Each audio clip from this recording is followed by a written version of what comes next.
नमस्कार, स्वागत है आपका जनमंच में। जनमंच में आज हम आए हैं भरतपुर में और चर्चा करेंगे जिले की समस्याओं पर, जिनसे आम आदमी जूझ रहा है और क्या हो रहा है इन दिशाओं में।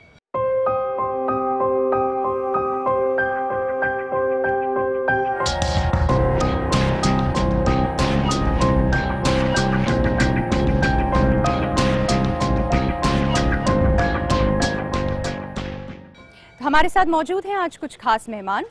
स्वागत है आप सभी का और स्वागत है जनता का। जो समस्याएं जिले की हमारे सामने आई है, उभर कर आई हैं, उनका उल्लेख मैं यहाँ करना चाहूँगी संक्षेप में। सबसे पहले एक मेडिकल कॉलेज और यूनिवर्सिटी ज़िला में खोलने की घोषणा की गई थी। उसको काफ़ी वक्त हो गया है, पर इस दिशा में कुछ किया नहीं गया है अभी तक। सुजान गंगा नहर जो एक समय में जीवन दाहिनी हुआ करती थी, आज सुसाइड पॉइंट बन चुकी है। इंफ्रास्ट्रक्चर को लेकर अगर बात करें तो बहुत वीक है। सीवरेज की बात करें, वाटर लाइन की बात करें, पूरा शहर खुदा हुआ है और हाल ही में बंद का भी आयोजन किया गया था इस दिशा में। पर्यटन के क्षेत्र में अगर बात करें तो बहुत स्कोप है। एनसीआर का पार्ट भी अब बन चुका है ज़िला, लेकिन कुछ खास किया नहीं जा रहा है इस दिशा में। सिमको, जीडब्ल्यू, दालमिया जैसे बड़े बड़े उद्योग बंद हो चुके हैं, जिसके कारण बेरोजगारी, अपराध आगे बढ़ रहे हैं। सरसों उत्पादन काफ़ी अच्छा यहाँ होता है, काफ़ी मात्रा में होता है, तो सरसों उत्पादन ज़िला इसे घोषित किया जाना है। एग्रीकल्चर यूनिवर्सिटी की बात की गई थी और कई सारी और समस्याएं हैं। हमारे साथ मौजूद हैं दीपक लवानिया और मनोज शर्मा, जो कि ईटीवी के स्थानीय संवाददाता हैं।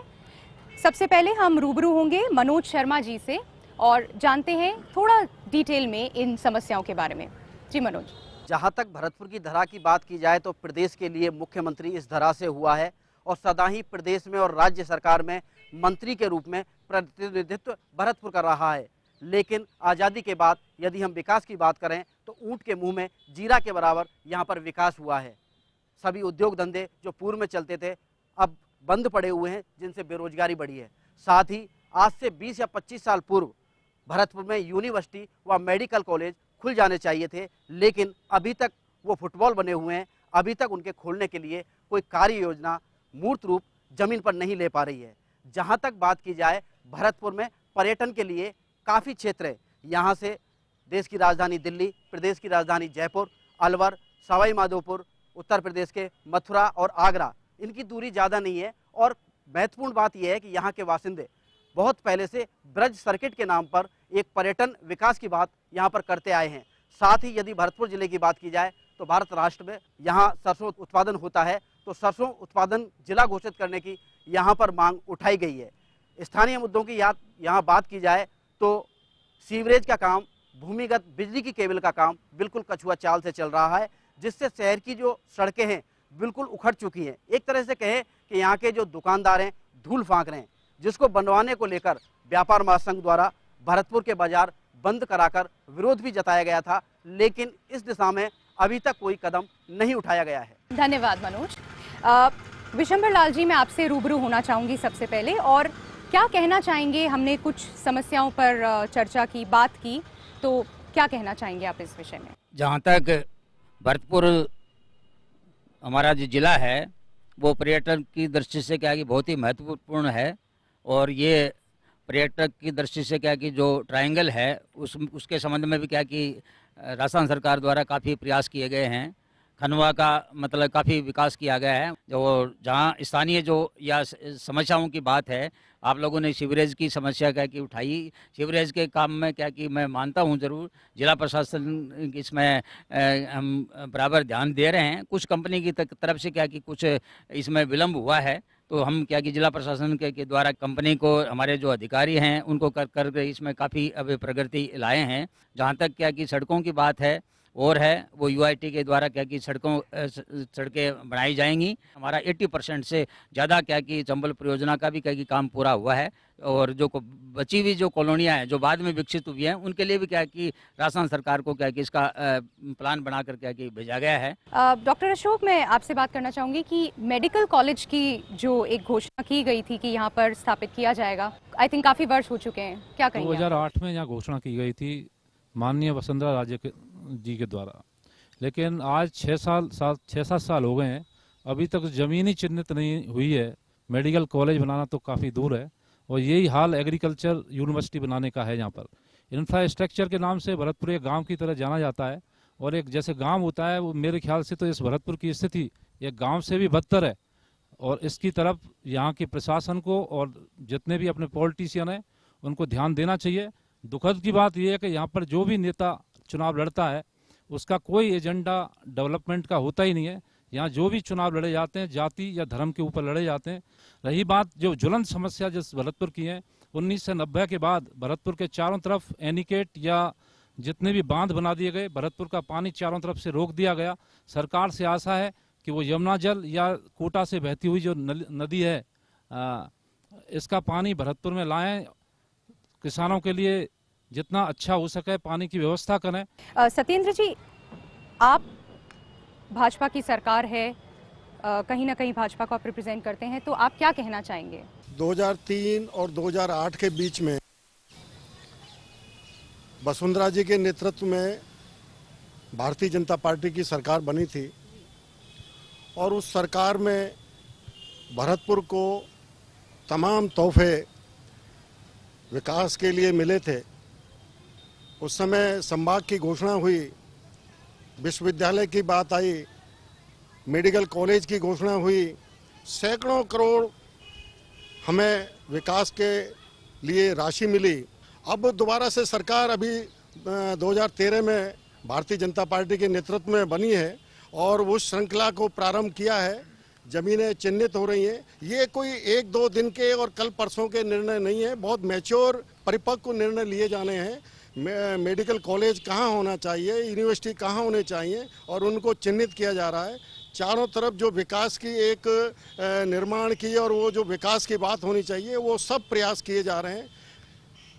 वसुंधरा जी के नेतृत्व में बहुत बढ़िया विकास का, और भरतपुर में भी काम होना है। अभी 3.5 साल बाकी हैं। आदित्य राज जी, आपसे बात करना चाहूंगी, क्या आप सहमत हैं? सबसे बड़ी समस्या है एक लोकतंत्र में हमको जो सरकारों से मिलना चाहिए, सबसे पहले चिकित्सा। मेरे को कहने में बिल्कुल भी संकोच नहीं हो रहा है कि आज भरतपुर में आज़ादी के बाद से जो स्थिति अस्पताल की है, सरकारी अस्पताल की, उससे भी बुरी स्थिति हुई है। डिविजनल हेडक्वार्टर डिक्लेयर हुआ, डिविजनल हेडक्वार्टर जो राजस्थान में और अस्पतालों में मिनिमम कैपेसिटी जो बेड्स की हैं वो 1000 बेड्स हैं। हमारे भरतपुर में कैपेसिटी 280 बेड्स। आज हम मेडिकल कॉलेज की बात कर रहे हैं, मेडिकल कॉलेज डिक्लेयर किया। आज मेडिकल कॉलेज खुलने के बाद हम न्यूरोलॉजी, कार्डियोलॉजी, नेफ्रोलॉजी यूनिटों की बात करें। आज डेंगू का मच्छर, जो मच्छर काटने से डेंगू हो जाता है, प्लेटलेट सेपरेटर नाम की मशीन भरतपुर में नहीं है। दूसरी बात मैं कहना चाहूंगा, सरसों उत्पादक क्षेत्र की बात कर रहे हैं। आज एक बात बोले, जो जानवरों को खल हम दे रहे हैं उस पर 5% टैक्स वसूला जा रहा है। उसकी आज इनकी सरकार है, बीजेपी की सरकार है। बीजेपी के जनप्रतिनिधि पिछले 15 साल से हैं। आज पूरे तमाम सड़कें खुदी हुई पड़ी हैं। आज केबल का काम हो चुका है। काम हुआ, कैसे काम हुआ है? 6 इंच नीचे आपने केबल डाल दिए, इसके भयानक परिणाम भुगतने पड़ सकते हैं, लेकिन कोई कुछ बोलने वाला नहीं है। आज भरतपुर में जो इंसान इस सर्कुलर रोड के अंदर रह रहा है, उस इंसान से पूछिए वो रह कैसे रहा है। वो रोज सुबह उठ के और रात तक 10 बार मर रहा है, ना चाहते हुए वो 200-250 ग्राम मिट्टी खा रहा है। दुकानदारों से पूछिए, आज हमको सबको, मैं तो इन सबसे व्यापार संघ यहाँ पे, जनता यहाँ पे, सब लोग हैं, प्रशासन है, हमको मानवता की सोचनी चाहिए। आज अगर पूरे हिंदुस्तान में भरतपुर के अंदर गली मोहल्लों में, सड़कों में जाके अगर दुर्दशा हम देखेंगे तो मैं आपको कह रहा हूं हम अंदर से कांप उठेंगे। आदित्य जी, एक मैं मेडिकल कॉलेज की बात बोल रहा हूं। आज हम मेडिकल कॉलेज की बात कर रहे हैं, आज तकनीकी शिक्षा की बात है। एक इंजीनियरिंग कॉलेज खुला भरतपुर में, बीजेपी के टाइम में खुला। आप देखिए कंट्रोलिंग देखिए कॉलेज की। MBA कॉलेज पिछले 2 साल पहले बंद हो चुका है। भरतपुर के संग इतना बड़ी धोखाधड़ी हुई। गवर्नमेंट कॉलेज जहां खुलना चाहिए था वहां सेल्फ फाइनेंस स्कीम में कॉलेज खोल दिया। उसके चक्कर में रहते हुए एडॉक बेस पे टीचर लगे हुए हैं। जनमंच पर चर्चा हम जारी रखेंगे। अभी वक्त है एक छोटे से ब्रेक का।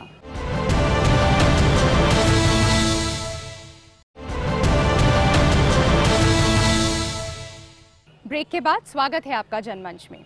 श्रीनाथ शर्मा जी, आपसे बात करूंगी और सुजान गंगा नहर, जो हम कहते हैं जीवन दाहिनी हुआ करती थी, उस मुद्दे पर कुछ रोशनी डालिए। आज भरतपुर में अगर कोई वस्तु है, कोई स्थल है, तो वो सुजान गंगा है, जो कभी शहर का जीवन दायिनी होती थी, पानी का मुख्य स्रोत होता था। आज विनाश के चरम पर है।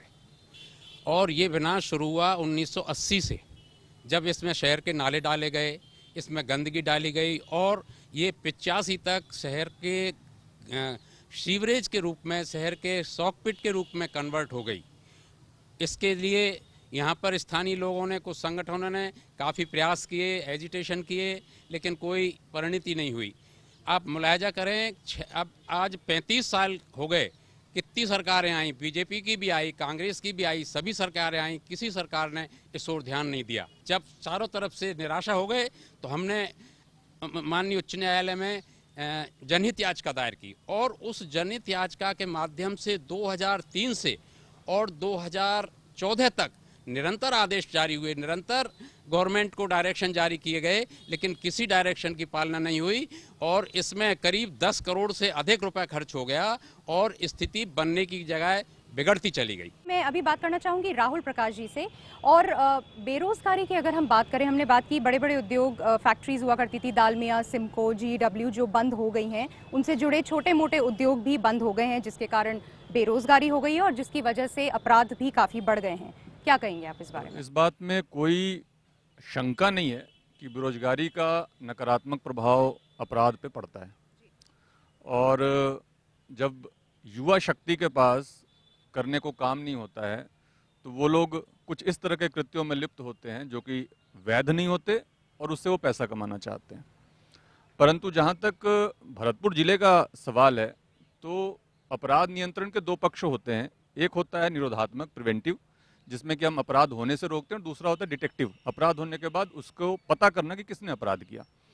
तो मैं ये कह सकता हूँ कि भरतपुर जिले में ये दोनों ही चीज़ें बहुत अच्छे से काम कर रही हैं अभी। और जहाँ एक और हमने अपराधों को रोकने में काफ़ी हद तक सफलता प्राप्त की है, वहीं दूसरी तरफ जो अपराध हुए हैं उनको हमने काफ़ी प्रतिशत में डिटेक्ट भी किया और अपराधियों तक पहुँचे, उनको पकड़ा है। तो यहाँ पे इस तरह की समस्या और यहाँ के उद्योगों से जोड़ करके इसको शायद मैं नहीं देख पाऊंगा। संजीव जी, बात हमने की थी इंफ्रास्ट्रक्चर की, तो बंद का आयोजन किया गया था, व्यापार महासंघ ने किया था, इस बारे में बताएं कुछ। जो शहर की सड़कें हैं और जो सीवरेज का कार्य है इतना स्लो गति से चल रहा है कि 2 वर्ष से अधिक हो गया है उसकी टाइम पीरियड निकलने के बाद। और जो इलेक्ट्रिसिटी का जो प्रोग्राम किया गया है, जो अंडरग्राउंड इलेक्ट्रिसिटी डाली गई है, वो एक मौत का कुआं कह सकते हैं उसको, कि वो इस तरीके से बिछाई गई है कि किसी भी दिन वो बर्स्ट हो सकती है, किसी भी दिन लोगों को इतना नुकसान पहुंचा सकती है कि जिसका कोई अंदाज़ा ना तो जिला प्रशासन को है ना किसी को है। यहाँ ये कहते कोई अतिशयोक्ति नहीं है मुझे कि यहाँ का जिला प्रशासन, चाहे राजनेता हो चाहे कोई भी हो, बिल्कुल सोए हुए हैं, किसी प्रकार का उनका जिले की तरफ ध्यान नहीं है। इसमें एक बात को लेकर बस सीधी सी बात तो ख़त्म करूँगा कि जो बात है कि नीम का पेड़ चंदन सा लगता है और भरतपुर का विकास लंदन से लगता है, इससे सारी बात सारी आपके सामने आ जाती हैं कि ये स्थिति है इस भरतपुर की, कोई सुनने वाला नहीं है। नरेंद्र जी, क्या कहना चाहेंगे आप? और व्यापार से भी रिलेटेड आपसे बात करना चाहूंगी। ये बात तो बिल्कुल सही है कि पिछले 3 साल से पहले भरतपुर की उद्योगों की, व्यापार की स्थिति बहुत खराब रही। अब उसमें किसका दोष है इसमें मैं नहीं जाना चाहता, परंतु इतना मैं स्पष्ट कर दूं कि ये जो भरतपुर का पिछले दिनों जो सड़कों का मामला है, इसको 15 अक्टूबर का हमें समय प्रशासन ने दिया है और प्रशासन यहाँ मौजूद है और हमें उम्मीद है अगर उन्होंने 15 तारीख तक ये काम नहीं किया तो आगे जाके हम और भी कदम उठाएंगे। जहाँ तक उद्योगों का विकास की बात है, वास्तव में भरतपुर में सबसे ज़्यादा यदि कोई समस्या है तो उद्योग धंधों की है। यहाँ के उद्योग धंधे पूरी तरीके से बंद पड़े हुए हैं। उसके लिए केंद्र सरकार ने और प्रांत सरकार ने जो योजनाएं अब चलाई हैं, निश्चित रूप से इसका लाभ हमें आगे भविष्य में मिलेगा। 50,000 रुपये से लेकर के और 10 लाख रुपए तक की एक योजना बेरोजगारों के लिए लोन दे करके उनके उद्योगों को चलाना, नए कार्य करवाने के लिए ये योजना जो सरकार ने जारी की है, इसका हमें निश्चित रूप से भरतपुर में यहाँ के जनप्रतिनिधि इस पर ध्यान देंगे, यहाँ का प्रशासन ध्यान देगा तो इसका बहुत बड़ा लाभ हमको मिलेगा। अनुराग जी, क्या कहना चाहेंगे आप इस बारे में, और 40 संस्था के अंतर्गत आप इस दिशा में क्या कर रहे हैं? हमारे यहाँ मुख्यतः जो तेल मिल का जो व्यवसाय है वो काफ़ी जो है एक्सपोर्ट और इंपोर्ट की वजह से काफ़ी परेशानियों का सामना उसको किया जा रहा है।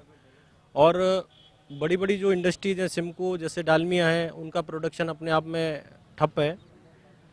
एक मैं आप सभी का ध्यान आकर्षित कराना चाहूँगा कि भरतपुर हमारा संघर्षों के बीच जूझ रहा है, उसी के साथ प्रशासन जो है वो भी कुछ बाई मीडिया निकाल के चले। जैसे अभी हाल ही में आपने देखा होगा, हमारे यहाँ जो स्थानीय गांधी पार्क है उसमें अभी एक मेले का आयोजन किया गया।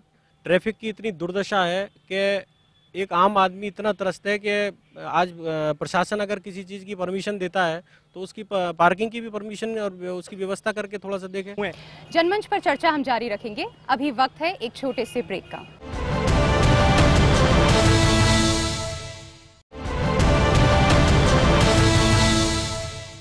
ब्रेक के बाद स्वागत है आपका। गिरधारी जी, आपसे बात करना चाहूंगी भरतपुर जिले को लेकर के, और जो समस्याएं अभी तक जो भी चर्चा हमने की, क्या कहना चाहेंगे आप? भरतपुर में जो भी जनप्रतिनिधि हैं वो एक तरह से भूमाफिया टाइप हैं। लंबे समय से यूनिवर्सिटी और मेडिकल कॉलेज का मामला है, जगह इसलिए तय नहीं हो रही है कि उनकी ज़मीनों के कहाँ उनको अच्छे दाम मिलेंगे, उसके कारण से विगत 7 वर्षों से ज़मीन चिन्हित नहीं हो पा रही हैं कि जहाँ अच्छे दाम मिले वो भूमाफियाओं को लाभ मिले।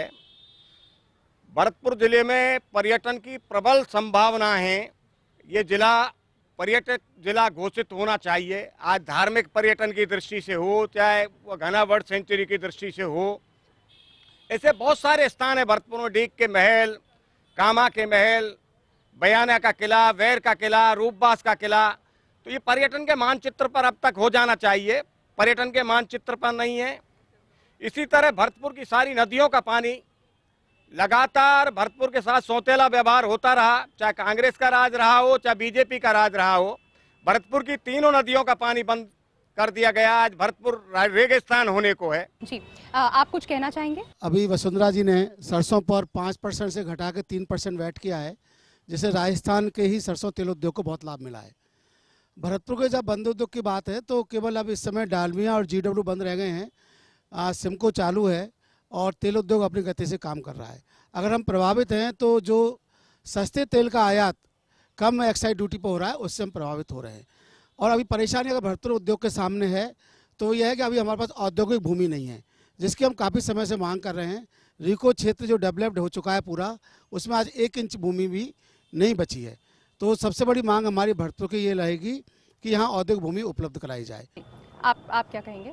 यहाँ जैसे कि देखा जा रहा है कि सभी बोल रहे हैं यूनिवर्सिटी का कार्य जल्दी हो रहा है, परंतु यूनिवर्सिटी को उन्होंने सबने फुटबॉल बना रखा है, कभी कहीं लेके जा रहे हैं, कभी कहीं लेके जा रहे हैं। यूनिवर्सिटी मेरे हिसाब से लगता है कि अभी 10-12 साल और लग जाएंगे उसे चालू करने में। दूसरी बात, यूनिवर्सिटी खोलने की बात हो रही है, परंतु जो खुले हुए हैं उन सबको क्यों बंद किया जा रहा है? राजकीय विधि महाविद्यालय काफ़ी साल पुराना है, उसमें फर्स्ट ईयर इस साल एडमिशन नहीं हो रहे हैं, BC साहब के यहाँ से मान्यता नहीं मिल पा रही है उसकी, उसे कोई चालू करने के लिए कोई कार्य नहीं किया जा रहा है। दूसरी बात, MSJ कॉलेज के अंदर BCA और BBA फैकल्टी को बंद कर दिया गया। RD गर्ल कॉलेज संभाग का गर्ल्स का सबसे बड़ा कॉलेज है, उसमें ज्योग्राफी फैकल्टी को बंद कर दिया गया। काफ़ी सारे विद्यार्थियों ने एडमिशन लिया था फर्स्ट ईयर के अंदर कि वो स्पोर्ट्स कोटे में खेलने जाएंगे, और स्पोर्ट्स कोटे में यदि वो खेलने जाते हैं तो उनको गवर्नमेंट जॉब में काफ़ी सारी फैसिलिटी मिलती हैं। परंतु 2 यूनिवर्सिटी, राजस्थान विश्वविद्यालय और सूरजमल विश्वविद्यालय ने उन सभी विद्यार्थियों का भाग्य अधर में लटका दिया है। राजस्थान विश्वविद्यालय कहता है कि आपके एग्जाम सूरजमल यूनिवर्सिटी कराएगी, आप वहाँ से खेल कोटे में खेलने जाइए, और सूरजमल यूनिवर्सिटी कहती है कि आपका सारा पैसा प्राचार्य महोदय ने यूनिवर्सिटी को जमा करा दिया है, वहाँ से खेलने जाइए। उन सब की ट्रायल हो चुकी है, उन सब में आक्रोश है। प्रशासनिक अधिकारी भी मौजूद है और राजनीतिक भी। मैं पूछना चाहता हूँ, सीवरेज का प्लान जो 2012 में शुरू हुआ था और 2013 में खत्म होना था, तो क्या प्रशासन ने कोई कार्रवाई की है? 15 लाख का काम अगर कोई छोटा सा ठेकेदार करता है तो उसको तो मार के पटक देते हैं। और इसमें कहीं ना कहीं जहाँ जनप्रतिनिधियों की भागीदारी है, जनप्रतिनिधियों की अप्रत्यक्ष भागीदारी है, क्या उस पर कोई कार्रवाई करते हैं प्रशासन वाले? आज तक 5 साल डिले हो गया, क्या उस पर कोई LD लगाई, कोई पेनल्टी लगाई, काम रोका?